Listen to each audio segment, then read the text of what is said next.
Hello दोस्तों, आज की इस छोटी सी वीडियो में हम देखने वाले हैं 10th क्लास का भौतिक विज्ञान चैप्टर विद्युत धारा और चैप्टर 4 देखने वाले हैं। इस बात को ध्यान रखिएगा और उम्मीद है कि यह वीडियो देखने के बाद आपसे एक भी क्वेश्चन नहीं छूटेगा, क्योंकि इस वीडियो में हम पूरी कंसेप्ट के साथ और गहराई के साथ इस चैप्टर को समझने वाले हैं। देखिए, ये चैप्टर कुछ नहीं है, बस इसमें कुछ कंसेप्ट हैं, बस वो क्लियर होगा, ये चैप्टर पूरी तरह से खत्म हो जाएगा। इस चैप्टर में विद्युत धारा में दो बातें पढ़नी है, एक हमें विद्युत के बारे में पढ़ना है और एक धारा के बारे में पढ़ना है। और ये वाला जो भाग होगा ये वीडियो का पहला भाग होगा और ये वाला वीडियो का दूसरा भाग होगा। इस बात को ध्यान रखिएगा और दैनिक जीवन से संबंधित कर ही हम इसे पढ़ने वाले हैं। तो आइए सबसे पहले देखते हैं कि विद्युत क्या होता है। देखिए, आवेश का गमन ही क्या होता है? बिजली होता है। आवेश का गमन बिजली होता है, जिसे हम विद्युत धारा कहते हैं। लेकिन सबसे पहले हम समझते हैं आवेश क्या होता है। देखिए, दुनिया में जो कुछ भी है, जो आपको जो चीज दिखाई दे रही है, वो सब पदार्थ है। जैसे कि बोर्ड, मार्कर, मोबाइल, ये सब क्या है? एक पदार्थ है। और इस पदार्थ का जो बनावट है वो एक परमाणु से मिलकर बना हुआ है। जो हर पदार्थ किससे मिलकर बना है? एक परमाणु से मिलकर बना है। और परमाणु 3 कण से मिलकर बना है, जिसका नाम है इलेक्ट्रॉन, प्रोटॉन और न्यूट्रॉन। इन्हीं तीनों के कारण ये पूरी दुनिया में जो पदार्थ है उनकी अंदर जो रिएक्शन होती है वो सब इन्हीं तीनों कण के कारण ही हुआ करती है। जो बड़े बड़े धमाके होते हैं, जो ये तार है, जो तार है, उसमें बिजली दौड़ती है, इन्हीं कण के कारण ही दौड़ती है। और यही सब हम इस वीडियो में पढ़ने वाले हैं। तो आइए देखते हैं कि इलेक्ट्रॉन और प्रोटॉन और न्यूट्रॉन क्या होता है। समझने के लिए बता दें कि इलेक्ट्रॉन को ई द्वारा सूचित किया जाता है, प्रोटॉन को पी द्वारा सूचित किया जाता है, न्यूट्रॉन को एन द्वारा सूचित किया जाता है। इस बात को ध्यान रखिएगा। आगे देखते हैं। देखिए, जो पदार्थ होता है ना, वो परमाणुओं से मिलकर बना होता है। जो परमाणु होते हैं एक दूसरे में बंधे होते हैं।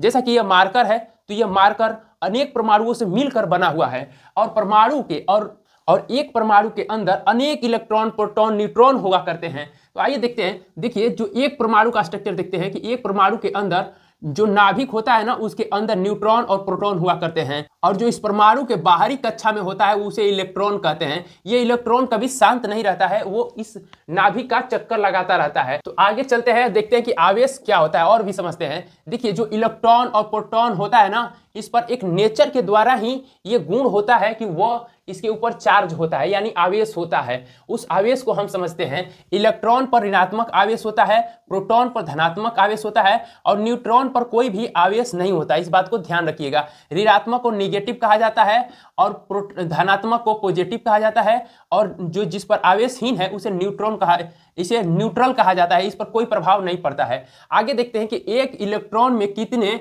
आवेश होते हैं। देखिए, जो आवेश होता है ना, वो एक इलेक्ट्रॉन और प्रोटॉन दोनों पर होता है। और एक इलेक्ट्रॉन पर आवेश की संख्या होता है 1.6 × 10⁻⁻⁹। इस बात को याद रखिएगा, ये क्वेश्चन पूछ देता है। आगे ये देखिए, ये एक शब्द है ना, अपने आप में एक क्वेश्चन है। इस बात को ध्यान रखिएगा। अगर इसमें से अगर एक भी शब्द को आप मिस्टेक से इग्नोर कर देते हैं तो आप समझिए कि पूरी कंसेप्ट को नहीं समझ पाएंगे। यही साइंस होता है, उसमें एक एक शब्द मायने रखा करता है। देखिए, आवेश को इंग्लिश में चार्ज कहते हैं और आवेश का मात्रक होता है जिसे हम कूलाम्ब कहते हैं। और कूलाम्ब को सी द्वारा सूचित किया जाता है।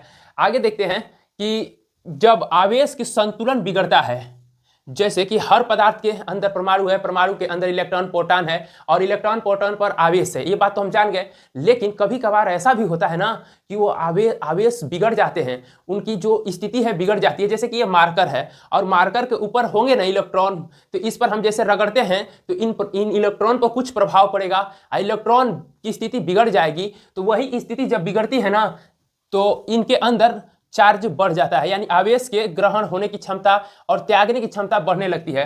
तो आइए देखते हैं एक उदाहरण के साथ कि जो कांच पर हम रेशम के जब कपड़े को रगड़ते हैं तो देखते हैं कि जो कांच की इलेक्ट्रॉन होती है वो रेशम के कपड़े पर जाकर चिपक जाता है। तो जब इलेक्ट्रॉन जाके यहाँ पर चिपकता है, यानी यहाँ पर ग्रहण होता है, तो यहाँ पर क्या हुआ? ऋणात्मक चार्ज होगा। क्यों होगा? क्योंकि भाई इलेक्ट्रॉन यहाँ से जब यहाँ पर चला जाएगा तो इलेक्ट्रॉन जब यहाँ से यहाँ आएगा तो ये ऋणात्मक चार्ज होगा। ये जेन्युइन बात है। क्यों होगा? क्योंकि इलेक्ट्रॉन पर कैसा आवेश होता है? तो ऋणात्मक आवेश होता है। कैसा आवेश होता है? तो ऋणात्मक आवेश होता है। आगे देखिए, यहां से इलेक्ट्रॉन यहां पर गया और इसे ऋणात्मक चार्ज कर दिया, यानी नेगेटिव चार्ज कर दिया। तो यहां पर गया, जब कपड़े पर गया तो कपड़े का इलेक्ट्रॉनों की संख्या बढ़ जाएगी और प्रोटॉनों की संख्या क्या होगी? घट जाएगी। और एक बात और भी ध्यान रखिएगा, इलेक्ट्रॉन और प्रोटॉन की संख्या हमेशा बराबर होती है। कोई भी परमाणु है उसके अंदर इलेक्ट्रॉन और प्रोटॉन की संख्या बराबर होती है। तो आइए देखते हैं। जब देखिए यहां से ये इलेक्ट्रॉन को त्यागा, कपड़े में भेज दिया, कांच से कपड़े में भेज दिया, तो इलेक्ट्रॉन की संख्या यहाँ पर घट गई और प्रोटॉन की संख्या बढ़ गई, तो इसलिए यह पॉजिटिव हो जाएगा। इस बात को ध्यान रखिएगा। तो कोई भी पदार्थ यदि इलेक्ट्रॉन को त्याग करता है तो वो पॉजिटिव बन जाता है, और जो पदार्थ इलेक्ट्रॉन को ग्रहण करता है वो ऋणात्मक बन जाता है। तो यहाँ तक आपकी कंसेप्ट क्लियर हो जाना चाहिए। तो आइए अब देखते हैं। अच्छा, एक बात आप गेस कीजिए कि जब कांच पर हम रेशम की कपड़ा रगड़ते हैं तो वो कपड़ा चार्ज हो जाता है, और जब भी चार्ज होगा तो वो तो ठीक है, चार्ज हो गया, लेकिन यहाँ पर देखिए जो कांच है ना, कांच पर जो इलेक्ट्रॉन की हानि हुई है और वो पॉजिटिव हुआ है, जैसे कि ये मार्कर है, इस तरह हम बाल में रगड़ दिए तो यहाँ के इलेक्ट्रॉन हमारे बाल में चले गए, ठीक है। तो यहाँ पर इलेक्ट्रॉन की संख्या तो कम हो गई ना, क्योंकि इलेक्ट्रॉन और प्रोटॉन की संख्या क्या होती है, बराबर होती है। तो जेन्युइन सी बात है कि यहाँ पर इलेक्ट्रॉन की संख्या कम हो गई। तो जब भी हम इसी किसी वस्तु के अगर पास ले जाएंगे तो वो इसके अंदर एक आकर्षण बल होगा। क्यों होगा? क्योंकि वो इलेक्ट्रॉन को खींचना चाहेगा अपने पूर्ति करने के लिए। ये पदार्थ का नेचर ही है कि इलेक्ट्रॉन प्रोटॉन बराबर होना चाहिए, और जब बराबर नहीं रहेगा तो इलेक्ट्रॉन जो है उसमें वो अपने अंदर खींचेगा। तो यहीं से आकर्षण बल होता है। आपने ऐसे बार में लगड़ कर कभी भी कलम या छोटे पदार्थ वैसे रखिएगा तो उसके अंदर एक चुंबक जैसा गुण आएगा, आकर्षण बल आ जाएगा, देख लीजिएगा। आगे देखिए, जो आवेश है ना, इसका खोज कौन किए थे? तो बेंजामिन फ्रैंकलिन ने किए थे। कौन किए थे? तो बेंजामिन फ्रैंकलिन ने किए थे। कैसे किए थे? जो पतंग उड़ाते हैं ना, उस धागे पर जो इलेक्ट्रॉन होते हैं वो आके चिपक जाते हैं, वहीं से ये खोज किए थे आवेश के। देखिए, आवेश न तो खत्म होते हैं और न ही उत्पन्न होते हैं। जैसा कि ये पदार्थ है, अगर इस पदार्थ है और ये मेरा बाल एक पदार्थ है, जब भी हम इसमें घर्षण किए ना तो आवेश नष्ट नहीं हुए, यहाँ से यहाँ चले गए, नष्ट नहीं हुए हैं, इस बात को ध्यान रखिएगा। और नहीं ये उत्पन्न हुए हैं, बशर्ते यहाँ पर गए हैं तो ये उत्पन्न नहीं हुए, यहाँ से यहाँ ट्रांसफर हुए हैं, इस बात को ध्यान रखिएगा। इसे कहते हैं आवेश का संरक्षित नियम। अगर पूछ दे तो बताया गया हमें इस तरह, न तो आवेश उत्पन्न होते हैं और न ही आवेश नष्ट होते हैं। आवेश हमेशा संरक्षित रहते हैं, बल्कि एक स्थान से दूसरे स्थान पर चले जाते हैं, यानी अपने स्थान को बदल देते हैं।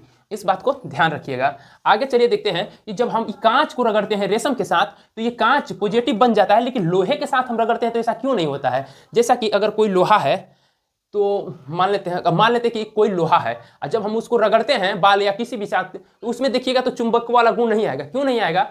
पता है क्यों नहीं आएगा? ऐसा नहीं कि उसमें इलेक्ट्रॉन नहीं इधर उधर हुआ उसमें भी, जैसे कि कांच में हुआ, लेकिन जो लोहा है ना वो आवेश को एक जगह से दूसरे जगह तक पहुंचा देता है। जब भी इस तरह हम रगड़ेंगे, लोहा को रगड़ेंगे ना, तो वो इलेक्ट्रॉन यहाँ आएंगे और यहाँ से हमारे हाथ में होते हुए, हमारे पैर के साथ होते हुए जमीन में चले जाएंगे। इस बात को ध्यान रखिएगा। इसलिए हमें एहसास ही नहीं होता है कि इसमें इलेक्ट्रॉन आए हैं।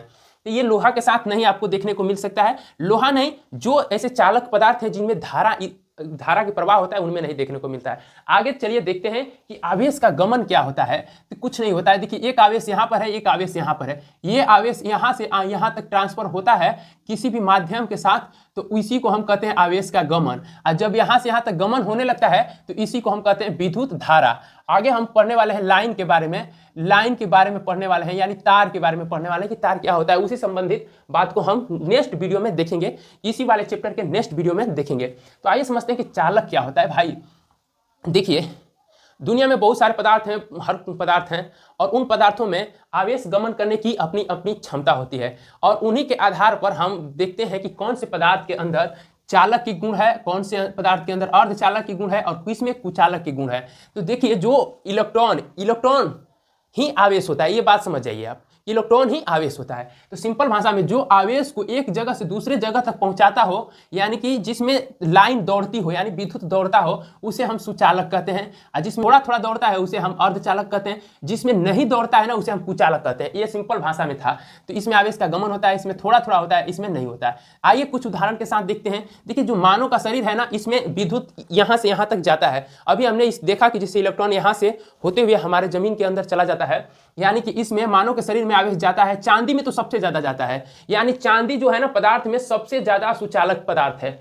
आइए देखते हैं, तांबा में भी जाता है। जो जितने सारे भी धातु है ना उसके अंदर ये गुण होता है। लेकिन अपवाद में एक है ग्रेफाइट, अधातु होते हुए भी यह विद्युत का सुचालक है। देखिए, अधातु जितने होते हैं ना उसमें ये कुचालक के गुण पाया जाता है, क्योंकि उसमें आवेश एक स्थान से दूसरे स्थान तक नहीं जा पाते हैं। इसीलिए तो हमें कांच पर ये गुण देखने को मिलती है, क्योंकि कांच को जब भी हम रगड़ते हैं अपने बालों के साथ तो ये कांच के इलेक्ट्रॉन जहां आते हैं वहीं पर रह जाते हैं। इस बात को ध्यान रखिएगा, वो एक स्थान से दूसरे स्थान पर नहीं जा पाते हैं। जैसे कि शीशा हुआ, मोम हुआ, या कोई भी अधातु हुआ, उसमें ये गुण नहीं देखने को मिलती है। अधातु लीजिए, जैसे प्लास्टिक लीजिए और उसको छुइए आप तार के साथ, तो आप देखिएगा कि आपको लाइन नहीं मारेगा। क्यों नहीं मारेगा? क्योंकि वहां के इलेक्ट्रॉन उस माध्यम को पार नहीं कर पा रहा है, इस बात को ध्यान रखिएगा।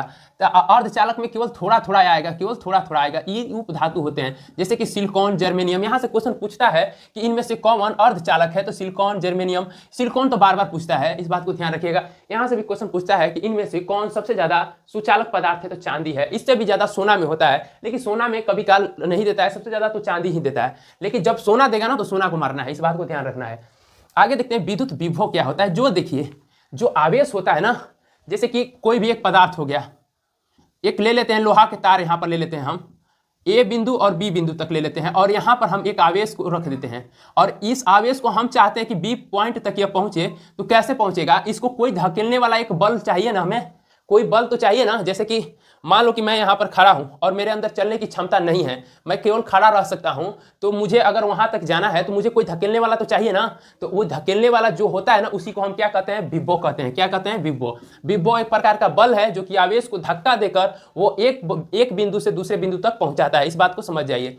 देखिए जब तक से विभव नहीं रहेगा आपको लाइन नहीं मारेगा, यानी आपके शरीर में कितना भी विद्युत आ जाए, कितना भी आवेश आ जाए, आपको कुछ नहीं कर सकता है। लेकिन वो आवेश अगर आपके अंदर दौड़ने लगे ना तो आपको झटका दे देगा। समझ में आ गया ना। तो लाइन कितना, विद्युत कितना भी हो आपके शरीर में, आप उसको सहन कर लीजिएगा, लेकिन उसके अंदर प्रवाह नहीं होना चाहिए विद्युत का, नहीं तो वो मार देगा आपको, इस बात को ध्यान रखिएगा। तो ये क्या है, एक प्रकार का बल है जो कि इलेक्ट्रॉन को धक्का देता है, यानी आवेश को धक्का देता है एक स्थान से दूसरे स्थान तक जाने में। तो भाई जो भी बल है वो काम करेगा तो एक कार्य होगा कि नहीं। तो इसमें क्या होता है, आवेश के कार्य होते हैं। तो जो कार्य होता है उसका मात्रक जूल होता है, तो जूल को हम जे द्वारा सूचित करते हैं, और जो आवेश होता है उसको धक्का देता है, आवेश का मात्रक होता है कूलम्ब। ये बार बार पूछता है, बोर्ड का एग्जाम हो या कंपटीशन का एग्जाम हो, ये बार बार क्वेश्चन पूछता है। और देखिए जो कार्य का होता है जूल और आवेश का होता है कूलम्ब, तो इसका सूत्र हो गया J/C, इस बात को ध्यान रखिएगा।